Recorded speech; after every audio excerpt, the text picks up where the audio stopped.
kakaiba siya. May nakita ko ditong bulaklak. Ayun o. Bell tawag nito. Yellow bell. Pero yung ano niya is parang ito, kita mo ito. Ito siya. Rambutan guys. Oh, naging rambutan to. Iba naman yung ano niya, oh, yung dahon niya. Yan, dahon niya rambutan. Isang puno lang siya. Isang puno lang siya. Ayan, isang puno lang. Oh. Yung bulaklak niya ay yellow bell. Tapos yung fruit niya ay rambutan. Paano kaya nangyari to? Unbelievable.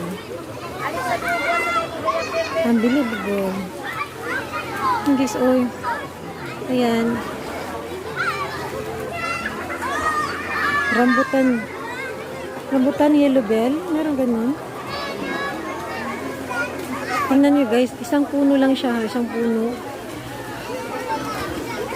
Amazing.